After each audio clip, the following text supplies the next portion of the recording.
let me just sit down and think about all the dadgum guys and gals that win, all those that talk about winning. See, everybody in America would love to win, right? Everybody would love to have a big business. Everybody would love to make a lot of money. Everybody would love to build financial security. Everybody would love to, right? But see, dadgummit, that ain't good enough. See, everybody would love to win. Everybody would love to win. You understand that? That's a dadgum human need. Everybody's got it, right? But that ain't good enough. See, the difference in winning and losing is this dadgum. And how bad do you want it? I mean, how bad? Well, see, I sat down for a few days last week and I started thinking about our people, our winners, the people that are winning. A.L. Williams wasn't built for everybody. A.L. Williams was built for those precious few men and women that are tired of slopping it up, tired of being dumped on, tired of being average and ordinary. You can call me anything you want to, but I ain't average. Dadgummit, I ain't average. I've spent my adult life trying to look at winners and trying to say, what do those guys or gals do? What do they do that I could just take some of that and apply to my dadgum life and make me a stud? I want to be a stud. I found out. I found something else. I learned something last week. And let me tell you what I learned. I learned the winners now do 4 things. Now come over here to my board here.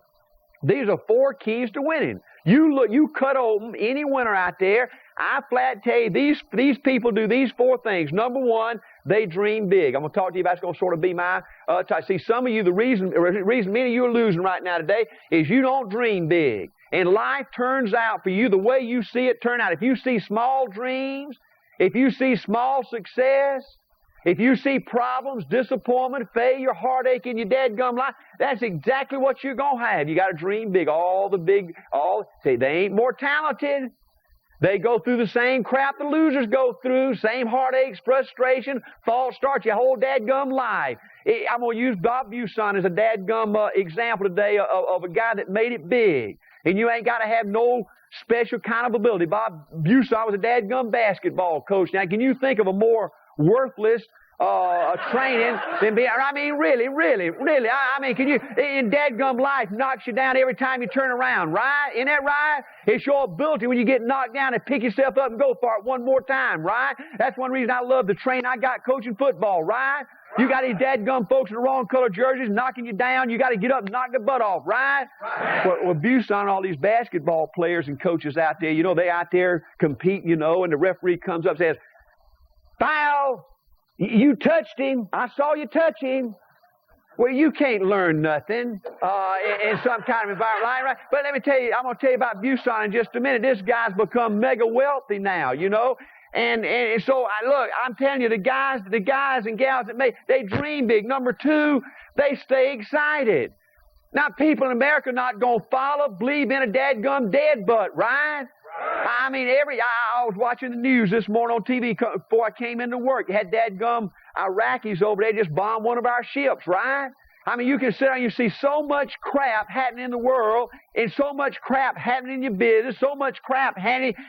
Angela fell off a scooter yesterday over a little river and burned a dadgum leg. You know, don't worry about her. I mean, she's going to be okay, but she's a baby when it comes to pain, you know, so I'm having a doctor and love her and all that kind of. But anyway, she got a big old thing between her knee down to her ankle down there, you know. And every day you turn around, if something happens to you, right? Or something happens to somebody you love, right? And it's so easy to get your dadgum dauber down, right? And see the difference in winning and losing. Folks that say, oh, hey, you understand? You can work hard and fail. You understand that? You can get the greatest asset management presentation in the world and fail. You understand that? You can be a whiz-bang administratively. You can be the greatest trainer and still fail. See, it's that excitement, and you got to have the ability to stay excited. When you're hurt, you got to stay excited. When you're mad, you got to stay excited. When you're wounded, you got to stay excited. It's your ability to stay excited, especially when times are tough. Ain't that something? That's what I saw last week. Number 2, all these winners, they have the ability to stay excited. Then number 3, they have the ability to keep it simple.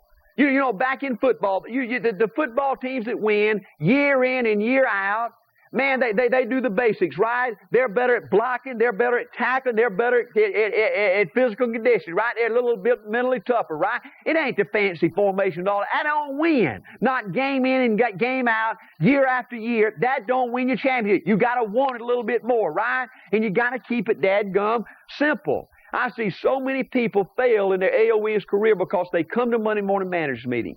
They come to super seminar. They go to fast start school. They go to a training class, and they're looking for a secret.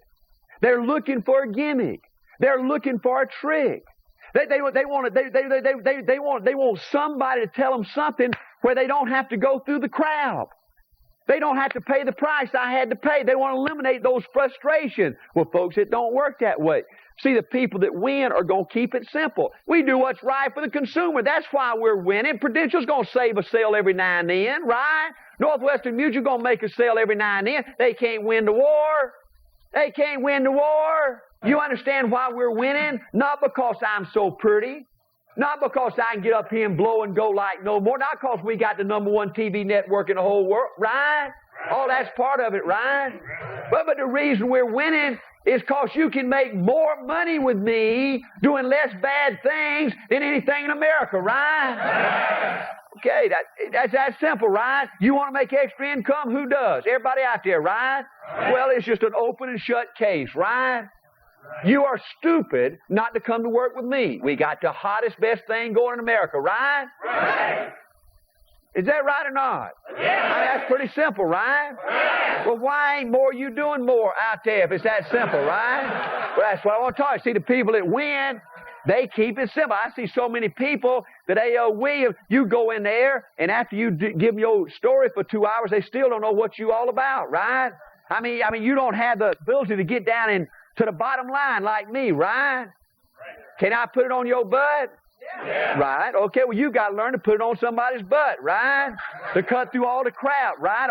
Ain't that right? Right. Okay, the simple people. Hey, don't this make sense to y'all? Huh? Okay, all the winners, keep it simple. Next thing, follow the golden rule.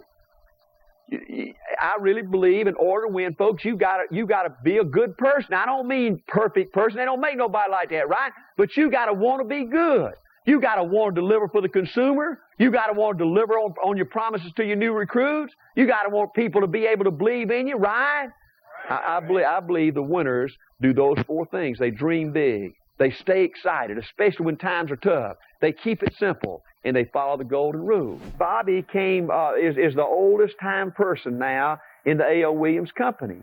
And Bobby started off as a basketball coach, making less than $10,000 a year. And he made what I thought at that time was a tragic mistake of coming full-time almost instantly. You know, I believe I stayed part-time 2.5 years, you know. And we believe in hiring people on a part-time basis, and all the bad things in sales starts when you're under pressure to make a sale to put food on the table. If you start part-time, and then you can decide if it's something you ought to come full-time, or you can become wealthy, you know, part-time. But Bobby came full-time immediately. In Bobby's first full year, now full-time, folks, he made less money than he was making coaching. He was making something like $10,000 a year coaching, and he made $6,000 the first year. And Bobby was great. He wasn't good. He was great. His next year, he made $9,000. His next year, he made $18,000. Folks, do you know the hundreds of people that fell out along that way? Do you understand, folks? There was a guy that was as good or more talented than Bobby and me that was here before Busan. You understand that? I mean, how many people are willing to go out there and endure the crowd that Bobby went through? See, I really believe the reason he did is because he saw the dream. Bobby wanted to be somebody. He knew in coaching he'd never have an opportunity to do what he wanted to stand for what he wanted to do the things for his family he wanted to, right? And so he was willing to go out there and suck it up and take a chance and pay a price. And I really believe the thing that kept him going through those tough times, folks, was that dream. I mean, Bobby always believed if he could hang on long enough and keep fighting, that one day he could win. The 4th year, he was paid over $100,000. He was the first person in the company to be paid over $100,000 a year. Ain't that exciting? But let me tell you what's really exciting. Last year, folks, in 1986, Bobby was paid $1.2 million in cash. Bobby's deferred compensation went up $20 million. That's an increase. That's not a pretty good job, right? All right. Hey, his stock in the corporation, his little AON's corporation, you ought to be putting a lot of your money in, is worth probably another $20 to $30 million. Pretty good, right? Just wonder how, right? Well, see, I believe all that great success started right in here. Because before he had the great success, Bobby saw a dream. Bobby had a vision of greatness. He understood he was part of something special. This was not some little half-butted sideline kind of deal. You want to win? You want to win, folks? You want to start you got to start dreaming big. You got to understand the awesomeness of what this thing is all about.